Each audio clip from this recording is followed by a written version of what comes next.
Manifesto dos Empregados, publicado pela EPET e pelo Sindipeto RJ, dizendo o seguinte: nós, 88 mil trabalhadores sérios, honestos e éticos, repudiamos a corrupção na Petrobras por uma meia dúzia, denegrir o nome da Petrobras por uma meia dúzia de pessoas que não são dignas de trabalhar na empresa. É algo mais ou menos nesse sentido. Foi publicado o manifesto no site da EPET, foi publicado assinado também pelo Clube de Engenharia e pelo Sindipeto RJ. Então, a grande mídia não sabe disso. Claro. A grande mídia não, mas nós temos que fazer isso na nossa mídia, divulgar. Então você entra na página da EPET que está esse manifesto lá, tá certo? Bom, o Chagas está aí? Oi, Chagas. Seguinte, você pediu para vou tentar falar rapidamente sobre a falta de escrúpulo em torno das Sete Irmãs. Em 1953, o cartel, através da CIA americana, derrubou o primeiro-ministro do Irã, Mohammad Mossadegh, e colocou o Shah da Pérsia no lugar, que era um homem braço direito dos Estados Unidos, né? Em 1972, mais ou menos, o Enrico Mattei, aliás, 62, o Enrico Mattei, italiano, morreu no desastre de avião depois de ter nacionalizado a Internazionale de Hidrocarburi da Itália. O presidente do Equador, Salvador Rodós, teve o seu avião derrubado com uma bomba colocada num gravador de fita. Então, na Nigéria, a Shell destruiu as terras agricultáveis do povo Ogoni, uma província lá que pertencia ao povo Ogoni da Nigéria. O Ken Saro-Wiwa, que era um poeta, denunciou isso para o mundo inteiro, e ele e 7 seguidores foram fuzilados pelo presidente, do primeiro-ministro da Nigéria, que era eleito com o apoio da Shell. Ela destruiu o delta do rio Níger. A Exxon fez o maior derrame de petróleo no Alasca por um navio clandestino, que era dela, mas estava em nome de um armador grego. Enfim, essas empresas têm feito a invasão do Iraque, teve tudo a ver com a questão petróleo, a derrubada do Gaddafi na Líbia, a tentativa agora na Síria. Tudo isso são função de pressões no Afeganistão. Ou seja, todas as guerras que aconteceram da Segunda Guerra para cá são guerras por petróleo e financiadas por essas empresas. Então elas eram dominadoras das reservas mundiais, mas houve um processo de nacionalização mundial e elas foram perdendo o seu, embora ainda sejam as maiores empresas do mundo. E aí elas estão ligadas a armamento, narcotráfico. O Afeganistão não é mais a questão petróleo, é que o Afeganistão é o país que produz 90% do ópio mundial. E o ópio, o traficante americano compra por $90 o quilo e revende por $190 mil transformado em heroína. Então o ópio é a maior fonte de renda do narcotráfico mundial e é financiado pelos grandes empresários americanos, grandes contrabandistas americanos, e vai tudo para o sistema financeiro. Então são algumas das peripécias aí das Sete Irmãs. Enquanto o pré-sal foi descoberto, o que o Bush fez foi reativar a quarta frota, que estava desativada desde a década de 50, e colocar aqui no Atlântico Sul. Quem é Atlântico Sul? Brasil e Argentina. Como a Argentina já tinha desnacionalizado o seu petróleo, a quarta frota veio proteger, entre aspas, o pré-sal, ou seja, veio pressionar o governo brasileiro para entregar, né, o petróleo para as multinacionais. Eu queria falar um pouquinho rapidamente da Noruega. A Noruega era um país, segundo país mais pobre da Europa até a década de 70. Com a descoberta do seu petróleo no Mar do Norte, se tornou o país mais avançado do mundo e é por 5 anos consecutivos o melhor índice de desenvolvimento humano do planeta, ou seja, melhor educação, melhor saúde, melhor bem-estar social, melhor tecnologia. Então a Noruega é o nosso modelo. Nós temos 10 vezes mais petróleo que a Noruega. Se nós administrarmos esse petróleo com a mesma competência que eles fizeram, nós saímos da condição eterna de país do futuro. Passamos a ser uma potência econômica, financeira e tecnológica. Então, companheiros, essas 7 irmãs continuam se fundindo, mas continuam dominando os governos da onde tem petróleo. E nós não podemos nos submeter a esse cartel internacional, tá certo? O Anialdo falou que estão renovando todas as plataformas, né? Realmente, Anialdo, é preocupante isso, porque isso que estão fazendo com a Petros era a estratégia do governo Fernando Henrique para tirar a Petros dos encargos da Petrobras.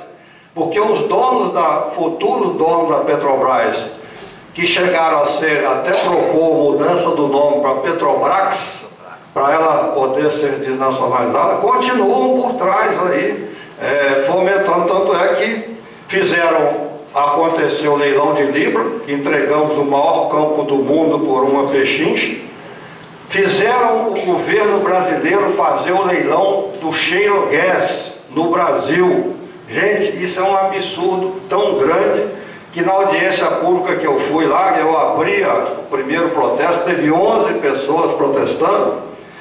O responsável do IBAMA pela liberação de áreas para o meio ambiente falou: eu estou aqui como pessoa física, não pelo IBAMA, mas quero dizer que é um absurdo esse leilão, porque está pondo em risco o meio ambiente brasileiro. Conforme o Siqueira disse, uma das maiores reservas de shale gas está embaixo do aquífero Guarani, e as empresas é que são responsáveis pela segurança, porque a ANP não tem fiscal para fiscalizar isso. Então, quero declarar aqui o meu absurdo, a minha advertência do absurdo que está sendo esse leilão. E eu acrescentei que o Brasil no pré-sal tem gás para dar e vender. Não precisa de leilão de shale gas, que nós não temos uma tecnologia segura, ainda mais embaixo do aquífero Guarani, a maior reserva de água doce do mundo. Então, companheiros, infelizmente o governo brasileiro está se submetendo. Por que os Estados Unidos estão obrigando os países que têm shale gas a fazer exploração? Para tentar derrubar o preço internacional do petróleo e eles saírem do sufoco financeiro, que é pagar o petróleo a $100 o barril, sendo que 2/3 do seu consumo são importados. Então eles gastam 1 trilhão por ano só com petróleo. Querem sair desse sufoco, querem derrubar o preço, e aí estão obrigando países como o Brasil, que se submete a fazer um leilão absurdo, né, de explorar um shale gas absolutamente inseguro. Eu acho que teria mais algum, não. Paulo Roberto, Paulo Roberto. Paulo Roberto falou na reforma política dele. Cadê o Paulo? Tá aqui. Falou na reforma política. Existe, Paulo Roberto, um projeto de lei de iniciativa popular que obteve 1,5 milhão de assinaturas para entrar no Congresso. Mas esse projeto de iniciativa popular é tão bom, que os partidos sufocaram o projeto. Os políticos que estão lá, né, usufruindo, estão lá mamando nas tetas, né, sufocaram esse projeto. A própria Dilma levantou a ideia de fazer um plebiscito que não chega aos pés desse projeto. É um projeto previsto na Constituição, iniciativa popular, que obteve assinaturas necessárias, 1,5 milhão, e foi escanteado lá no Congresso, porque os políticos não querem que esse projeto vingue, porque ele é muito bom. Depois, se você quiser, a gente entra em detalhe, mas ele é o projeto que salvaria o Brasil desses políticos corruptos que estão em Brasília, né? Então, seria esse projeto. A minha ideia é apoiar e reativar esse projeto, né, que é convocar a população para cerrar fileiro, todos os sindicatos, cerrar a fileira em torno desse projeto de lei de iniciativa popular. Eu não tenho o nome dele aqui, o número, mas depois posso conseguir. Por último, você falou na questão da urna eletrônica. Essa urna eletrônica, companheiro, é um negócio que não dá para entender. Existe um grupo que fez na Universidade de Brasília, que mostrou que é possível violar a urna eletrônica, porque um técnico lá de informática entrou no site do TSE e teve acesso para comandar o que ele quisesse na urna eletrônica. Então mostrou o seguinte, a fragilidade do sistema que você computa na hora de repassar para o computador central, você manipula, elege quem você quiser. Então, a proposta que foi colocada no Congresso, muito razoável, é que você tivesse o voto impresso. Cada vez que a pessoa votasse, saía um boleto lá ratificando aquele voto. Numa necessidade de dúvida, você teria como contar. Mas isso daí não foi aceito, foi reprovado, por incrível que pareça, pelo TSE, Tribunal Superior. É outra caixa preta, TSE. É outra caixa preta. É outra caixa preta, pai. O sistema eleitoral mais confiável do planeta hoje é o da Venezuela. Porque é assim. E o que aconteceu quando a mídia assanhada aí quis dizer que a eleição do Maduro tinha sido fraudada?